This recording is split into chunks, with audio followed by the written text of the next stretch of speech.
I believe Watson has the potential to transform many industries.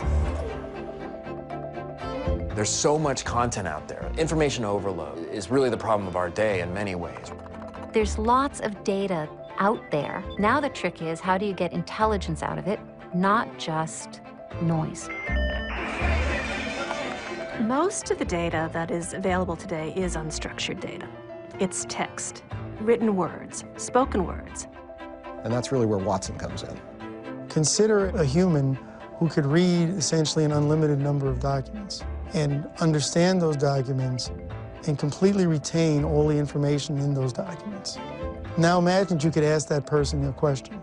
That's essentially what this gives you. Watson represents a way to look at all this data and extract the needle in the haystack, the key insight that's useful.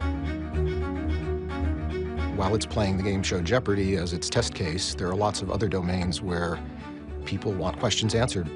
The currency of financial services is information, and the ability to semantically analyze that, to extract from that what the meaning is, allows you to look at Watson and say, I can change the way I run my business. In the financial world, we generate a large amount of data, petabytes worth of data.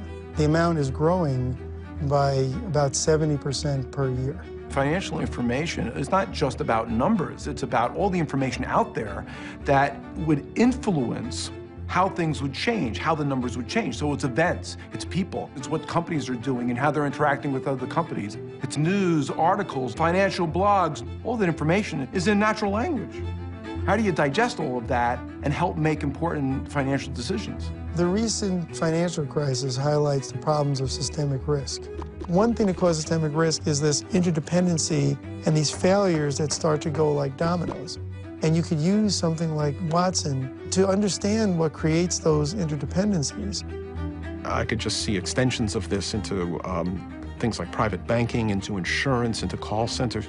There's a tremendous amount of data in telephone networks and telephone operating systems. How do I present that data to the end user in a way that they can use it and find real value in it? Watson plays a key role in bridging that gap. It's really going to change the way businesses interact with their customers and their employees and their partners. So now you can apply it virtually everywhere in the world.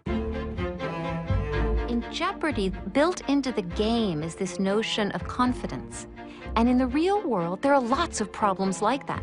You don't want your doctor to guess. You want him to have confidence in his answer before he decides to give you a treatment. Suppose you're a clinician, a doctor, a nurse trying to diagnose a very complex case. You have some ideas, but in order to confirm your hypothesis, you need a lot of information. The amount of valid, useful information that will make a difference in a patient's life, it just has exploded to the extent that it's impossible to keep up with that. So we need tools that glean the best of that. And most of the data, if you will, on how a patient's doing is in natural language, not coded data. And I think that plays to the strength of Watson. In seconds, doctors everywhere in the world are going to be able to find out what are the best treatments and how do I ensure best outcomes. That's just one example of how we hope to revolutionize entire industries with this new capability. This is the age of big data.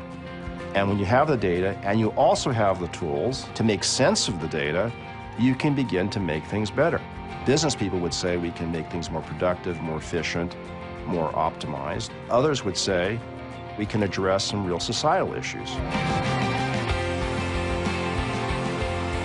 Life is really about questions and answers. But Watson can now help us get some of those answers and make us smarter individually, which will then create a smarter planet.